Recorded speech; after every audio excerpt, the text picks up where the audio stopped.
श्री स्वामी समर्थ. सर्व स्वामी भक्तांचे पुन्हा एकदा खूप खूप मनापासून स्वागत आहे.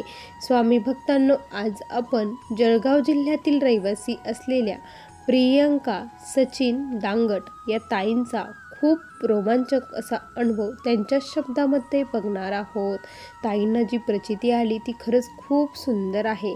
हा अनुभव ऐकल्यानंतर प्रत्येक स्वामी भक्ताच्या अंगावरती शहारे उभे राहणार आहे.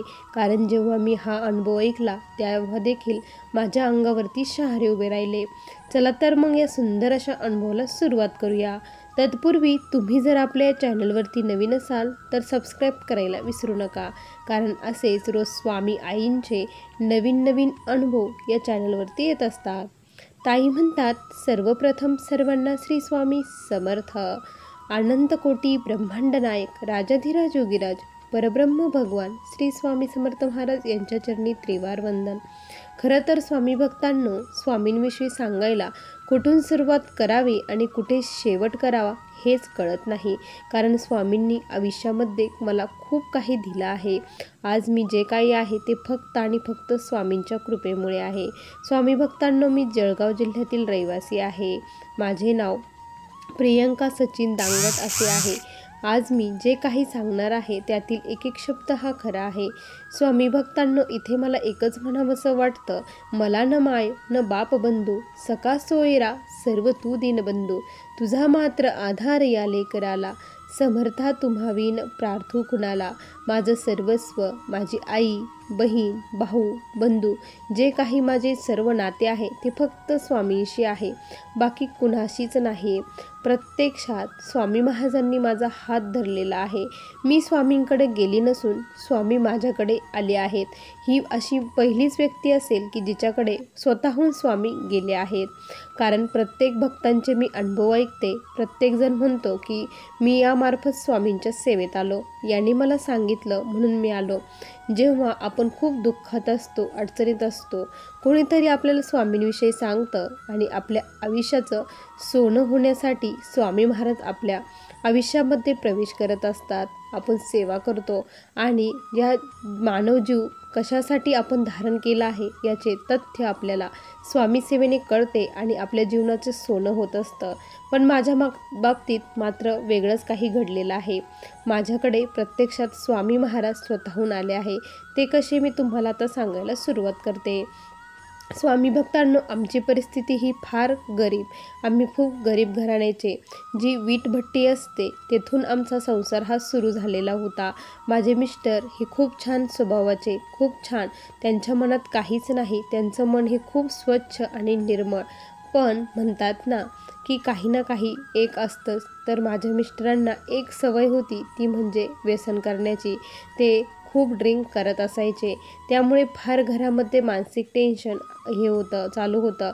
मला एक मुलगा आणि एक मुलगी असं होतं. त्या दरम्यान आम्ही वीटभट्टीमध्ये विटा तयार करण्याचं काम करत असायचो.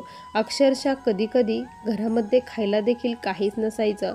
मिस्टर जे काम करायचे त्यातील निम्म्याहून जास्त पैसे ते दारूमध्ये उडवत असायचे. त्यामुळे खूप म्हणजे खूप मी मानसिक टेन्शनमध्ये होते. सकाळी उठलं की इतर महिला पीठ मळायला घेतात, पण माझं पीठ न मळता मला चिखल मळावा लागत असायचा. कारण त्याच्याशिवाय दुसरा पर्यायच नव्हता. विटा तयार करणे, विटा भाजणे हेच काम होतं. मुलं देखील शाळेत जात नव्हती. मुलंही मला कामामध्ये मदत करत असायची. असेच माझे दिवस हे सुरू होते. कुठेच मार्ग काही सापडत नव्हता आणि गरिबाकडे कोणी बघत नाही असं म्हणतात ना, तर मला वाटायचं देवाने देखील आमच्याकडे बघायचं सोडून दिलं आहे. आमच्याकडे बघायचं त्याने डोळे झाकून घेतलेले आहे. जे श्रीमंत लोक आमच्याकडे बघून वेगळा विचार करतात तसं देव देखील करतो असं कधी कधी मनामध्ये वाटायचं. खूप रडायला यायचं, खूप रडत असायची. कारण इतर मुलं जे शाळेत जाताना बघितलं तर माझ्या मनातही यायचं की माझे लेकरं ही शाळेत गेले असते, माझ्याकडे पैसे असते, मग मी जर चांगल्या घरात असते तर माझे मुलेही आज कुठेतरी वेगळं काहीतरी असतं असं मला खूप वाटायचं. मी विटा बनवताना सारखी देवाशी भांडत असायची. मनामध्ये असंख्य प्रश्नांनी गोंधळ घातलेला असायचा. त्याच दरम्यान काय झालं स्वामी भक्तांनो, माझा जो मोठा मुलगा आहे तो थोडासा मतिमंद आहे आणि मुलगी ही सारखी आजारी असते, तिला काही ना काही आजारपण हे चालूच असतं. त्यामुळे जे काही पैसे असतात ते येतात असे बाहेरच जातात हॉस्पिटलला. त्यामध्ये माझा जो मुलगा आहे, एक दिवस तो वार होता गुरुवारचा. त्या दिवशी माझा मुलगा सकाळी उठला आणि माझ्यासोबत माती मळू लागला. माती मळता मळता काय झालं की अचानक त्याच्या हाताला काहीतरी लागलं आणि तो मला जोरात ओरडला, आई हे बघ मला काय सापडलं. आणि तो माझ्याकडे घेऊन आला.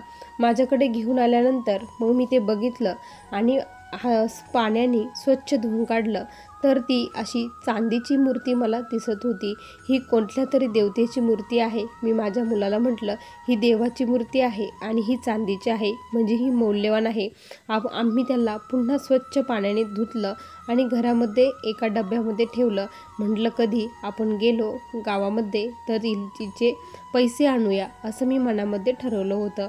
मला काहीच माहीत नव्हतं स्वामी कोण, स्वामी कसे दिसतात, स्वामींची प्रतिकृती कशी असते, काही एक माहीत नव्हतं. मी डब्यामध्ये ठेवलं. म्हटलं बाजारच्या दिवशी आपण गावामध्ये जाऊया आणि ही मूर्ती विकून टाकूया, त्याचे पैसे येतील, त्याचं काहीतरी करूया, असं मनामध्ये माझ्या चालू होतं. घरात कुठला देव वगैरे काहीच नव्हतं. आणि त्यानंतर काय झालं स्वामी भक्तांनो, 2-3 दिवस गेले आणि मला एक स्वप्न पडलं. त्या स्वप्नामध्ये मला तो डब्बा दिसत होता आणि ती मूर्ती दिसत होती आणि ती मूर्ती अक्षरशः माझ्याशी बोलत होती.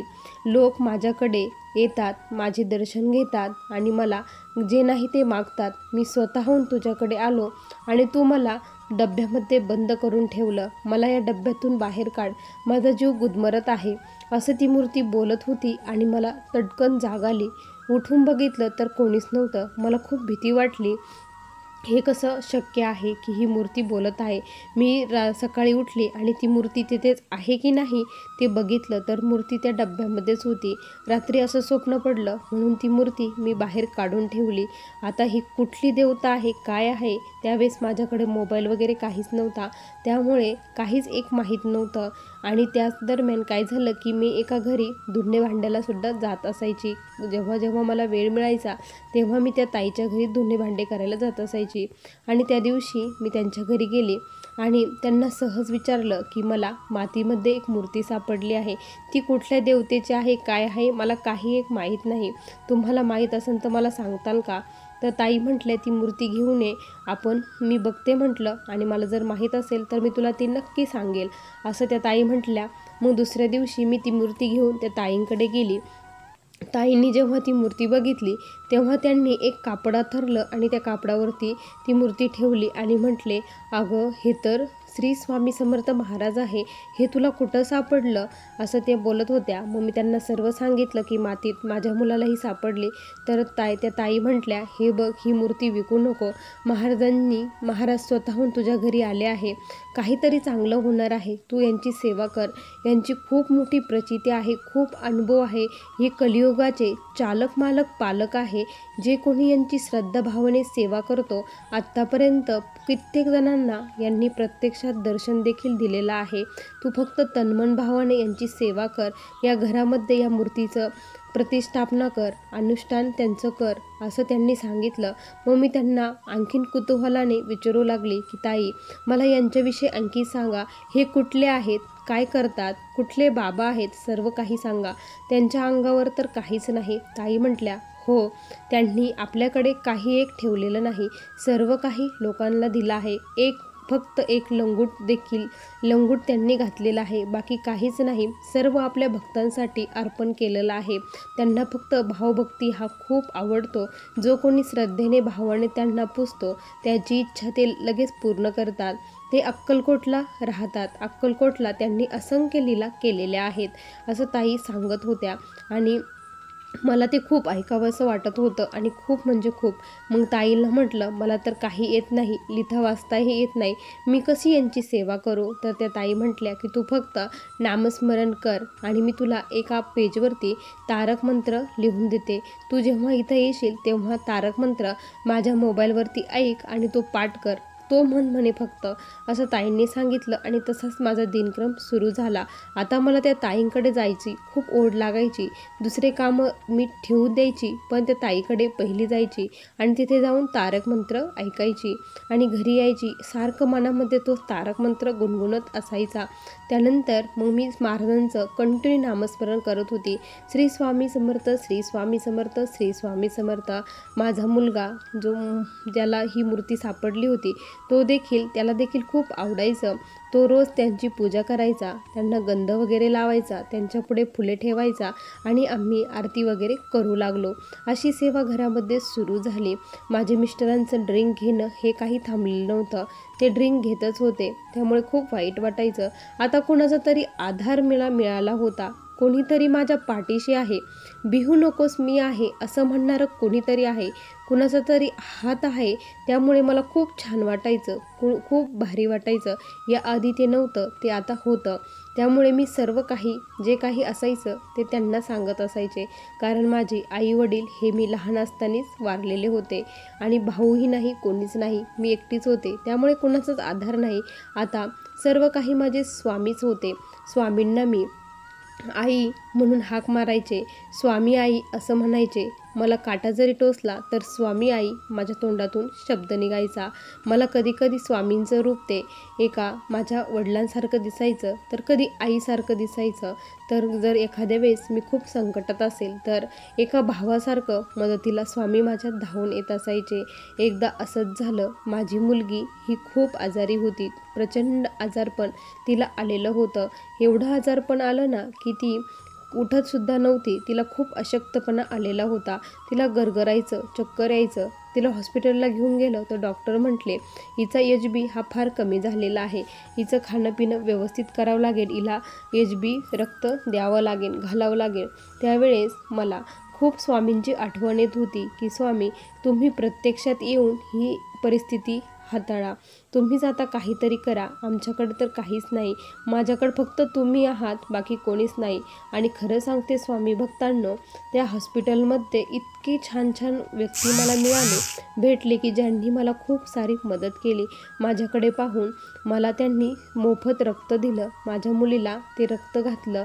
त्यानंतर मला हॉस्पिटलसाठी 1 रुपया देखील खर्च आला नाही. डॉक्टरांनी आमची विनामूल्य ती माझ्या मुलीचं सर्व काही ट्रीटमेंट केली. ही फक्त स्वामींनीच त्यांना बुद्धी दिली, स्वामींनीच करून घेतलं. आणि ही माझी मुलगी जी आजारी होती ती शेवटची आजारी होती. यानंतर ती पुन्हा कधीही आजारी पडली नाही. लहानपणापासून ती कंटिन्यू आजारी असायची, पण आता ती अजिबात आजारी नाही. सर्व काही तिची व्याधी जणू काय स्वामींनी त्यांच्यावरती घेतली असं मला वाटतं. आणि माझा जो मतिमंद मुलगा होता, मला खूप इच्छा होती की त्याने शाळेत जावं, काहीतरी शिकावं आणि खूप मोठं व्हावं असं मला वाटायचं. आणि स्वामींच्या कृपेने अचानक असे पैसे येऊ लागले, पैसे साचू लागले. आणि माझे मिस्टरांचे जे व्यसन होतं ते व्यसन त्यांचं हळूहळू कमी होऊ लागलं होतं. कारण ते जेव्हा ड्रिंक घेत होते तेव्हा त्यांना प्रचंड त्रास व्हायचा. खूप उलट्या, जुलाब असा त्रास त्यांना व्हायचा. त्यामुळेच ते घेतच नसायचे. कधी जरी घेतली तरी त्यांना खूप त्रास होत होता.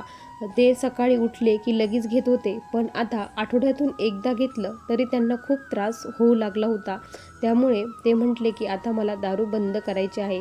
मी म्हटलं हो, दारू बंद करा, नाहीतर लिव्हर खराब होईल.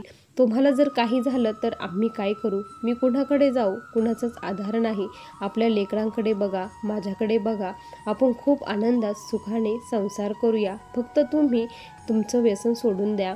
आणि माझ्या मिस्टरांनी त्या दिवशी ऐकलं. जणू काय माझ्या मुखातूनच स्वामी बोलत होते आणि त्यांना ते खूप आवडलं आणि त्यांनी दारू सोडून दिली. आणि तेव्हापासून खूप सारे पैसे घरात येऊ लागले. आमची परिस्थिती सुधारू लागली. चुलीवरची मिरची भाकर खात होतो, पण खूप आनंदात खात होतं. मुले शाळेत जाऊ लागली होती आणि खूप छान सर्व काही चालू होतं. माझे मिस्टरही खूप छान करत होते, स्वामींची सेवा करत होते. मीही स्वामींची सेवा करत होते. ज्या 10 बाय 10च्या खोलीमधून आम्ही स्वामींची सेवा सुरू केली होती, आज स्वामी कृपेने आमच्या पत्र्याच्या 4 खोल्या झाल्या आहेत. स्वामींना सेपरेट खोली स्वामींनी बनवून घेतली आहे. हे फक्त आणि फक्त स्वामींच्या कृपेमुळे. मला आयुष्यात कधीही वाटलं नव्हतं की माझं असं स्वतःचं घर होईल, पण स्वामींनी ते घर बनवून दिलं. कारण मी स्वामींना म्हणायचे, इथं माझं काहीच नाही, जे काही आहे ते सर्व काही तुमचं आहे. मी फक्त इथे माझं जीवनाचं उद्दिष्ट साधण्यासाठी आलेलं आहे. माझ्या जीवनाचं एकच ध्येय आहे की मला भगवंत प्राप्ती करायची आहे. मला मोक्षापर्यंत जायचं आहे. या जन्ममृत्यूच्या फेऱ्यामधून मला चुकवायचं आहे. ह्या तुमच्या सेवेने मला हे रहस्य उमगलं आहे. त्यामुळे आता मला दुसरं काहीच नको, धन नको, दौलत नको. फक्त जे काही हे मुलं तुम्ही मला दिलेले आहे त्यांना सुखात ठेवा, आनंदात ठेवा आणि माझ्याकडून तुमच्या चरणाची खूप सेवा करून घ्या. एवढंच मागणं मी रोज स्वामींकडे मागत होती आणि स्वामींनी मला ते दिलं असं मला वाटतं. आज मी आणि माझं कुटुंब हे खूप सुखी आहे. मी आता कुठेही कामाला जात नाही, काहीच नाही. स्वामींच्या कृपेने सर्व व्यवस्थित आहे. एका मंदिराच्या पुढे मी फुलं हार विकते आणि स्वामींचं कंटिन्यू नामस्मरण करते. त्या नामस्मरणाने आज माझ्या आयुष्यामध्ये जे नाही ते मला मिळालं आहे. असा मला आलेला हा स्वामींचा दिव्य अनुभव होता. श्री स्वामी समर्थ. बघा स्वामी भक्तांनो, किती सुंदर अनुभव आहे ताईंचा. तुम्हाला हा अनुभव कसा वाटला नक्की कमेंटमध्ये कळवा. पुन्हा भेटूया अशा सुंदर अनुभवासोबत. तोपर्यंत सर्व स्वामी भक्तांना श्री स्वामी समर्थ. जय जय स्वामी समर्थ. श्री गुरुदेव दत्त.